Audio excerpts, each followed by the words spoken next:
It felt as though Ellen DeGeneres had spent years carefully shaping an image as the kindest face on television, only to have that image unravel when people began seeing something entirely different, and then she attempted a return by presenting herself as the one who had been wronged. Yet instead of restoring her reputation, her comeback highlighted that reclaiming relevance through denial does not work, as what was meant to be a victorious return to stand-up slowly shifted into canceled appearances, harsh criticism, and Ellen openly suggesting she was pushed out of the industry for her behavior, all while still avoiding genuine responsibility. What made the situation more striking was how she seemed to rely on every possible defense, from leaning on her identity as a woman to referencing her place in the LGBTQ+ community, to excusing things as blunt honesty, anything rather than admitting she may have been a difficult leader. To understand how things reached this point, it helps to remember that Ellen DeGeneres had spent close to 20 years as one of the most beloved daytime talk show hosts in America, building a persona centered entirely on kindness. Her signature line, "Be kind to one another," reflected that image, and her show regularly featured dancing, generous giveaways, playful celebrity moments, and an overall comforting, cheerful presence. Then in 2020, that carefully built image began to fall apart. It started when a Twitter thread went viral, with people sharing personal accounts claiming Ellen was unkind behind the scenes. Soon after, more serious accusations emerged as both current and former staff from the Ellen DeGeneres Show described a workplace they said was toxic. These reports included allegations involving racism, intimidation, fear of speaking out, and even claims of sexual misconduct tied to senior producers. In response, Warner Brothers initiated an internal investigation that resulted in 3 executive producers losing their jobs, while the show's ratings dropped dramatically, almost as abruptly as a contestant disappearing through a trapdoor on Ellen's Game of Games. As a result, viewership declined from over 2 million to struggling to reach even 1 million, and advertising revenue reportedly fell from $131 million to $105 million. By May 2021, Ellen announced that the show would conclude after 19 seasons. And when the final episode aired in May 2022, she was suddenly absent from television for the first time in nearly 2 decades. And that is where the story begins to take a more intriguing turn. After keeping a low profile for some time, Ellen chose 2024 as the moment for her return. She revealed plans for a stand-up tour titled Ellen's Last Stand-Up, along with a Netflix special called For Your Approval, presenting both as her response to critics and an opportunity to reclaim her voice and comedic identity.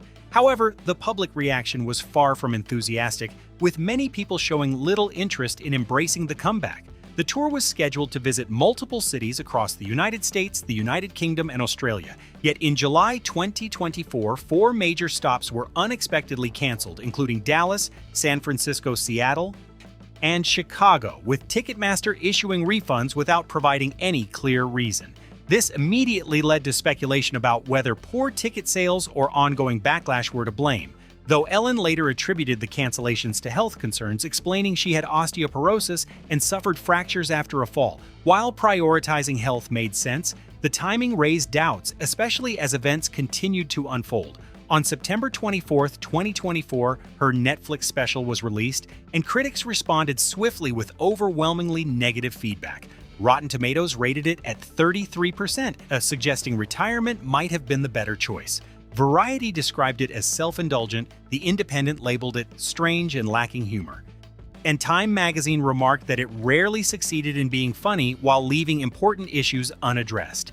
Even The Atlantic noted her difficulty in finding humor within her own controversies. More than just the lack of comedy, the central criticism was that Ellen framed herself as the victim throughout the performance. During the special, she remarked that she had been pushed out of show business, attempting to downplay the claim by pointing out that unkind personalities exist throughout the industry. While that may be true, her public identity had long been rooted in kindness and positivity, which made the contrast with behind-the-scenes allegations more striking. When that explanation failed to resonate, she shifted to suggesting that criticism stemmed from bias against her sexuality, and later from perceptions of her as a strong, direct woman. Though these arguments did little to address the core concerns people had raised, At no point did she truly respond to the employees who described experiences of racism or intimidation within the workplace. She never addressed claims from individuals who said they were dismissed after taking bereavement leave, nor did she speak about crew members who felt uncertain about their pay during COVID. Instead, she filled her material with light jokes about parallel parking and raising chickens, as if expecting the audience to simply forget everything and move forward. But that approach quickly backfired as the internet firmly rejected it. People began sharing side-by-side clips contrasting her "be kind" message with moments where she appeared distant or dismissive towards staff and guests, while older interviews resurfaced as well, including the widely discussed exchange with Dakota Johnson, where Dakota openly challenged her over the claim about not being invited to a birthday party. As the situation continued, more attention shifted toward her association with Sean "Diddy" Combs, who was simultaneously facing serious allegations of his own. This connection intensified criticism, especially since Ellen had previously praised him as a favorite guest, given him the nickname Cuddle McSnugglestuff, and frequently featured him on her platform over the years. When questioned about those allegations, however, she chose not to respond and instead avoided reporters entirely, which only added to the negative perception. Around the same period, following the outcome of the 2024 United States presidential election involving Donald Trump, Ellen and her wife, Portia de Rossi, she relocated to a $20 million farmhouse in the English countryside.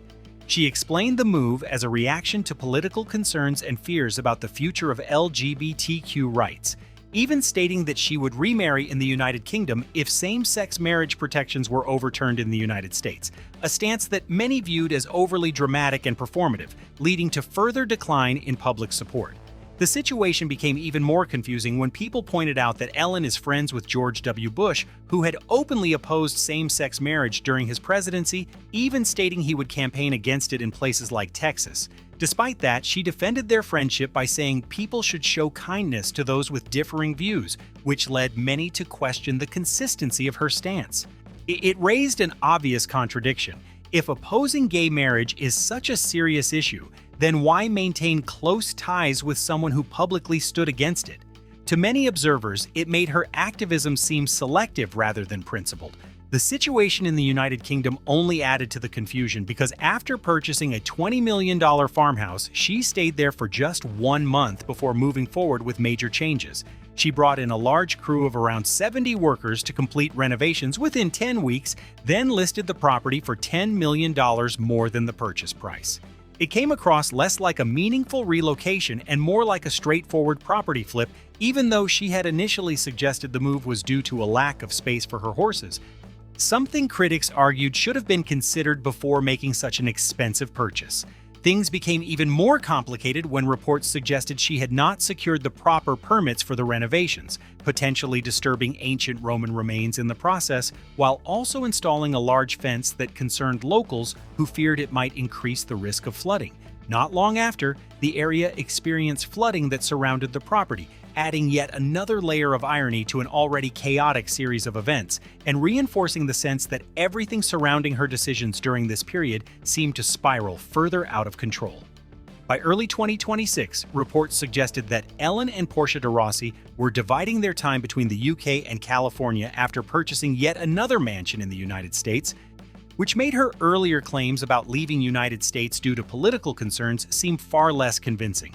The narrative of being unable to live under Donald Trump no longer held up, and the situation began to look more like a calculated mix of public relations and real estate strategy, especially considering Ellen's long history of flipping properties, having completed dozens of such deals, including many across Southern California. Regardless of the explanations she offered, it became increasingly clear to observers that these moves were deliberate and well-practiced. Looking back at her Netflix special for your approval, the performance metrics told their own story. According to Netflix's top 10 data, the special remained in the global rankings for only 1 week, peaking at number 9 in the English TV category with 2.8 million hours viewed and 2.4 million total views.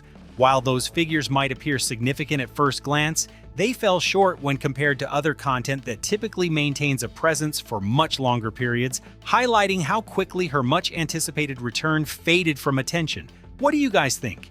Did Ellen deserve a second chance, or was this downfall completely earned? Let me know in the comments, and I'll see you in the next video.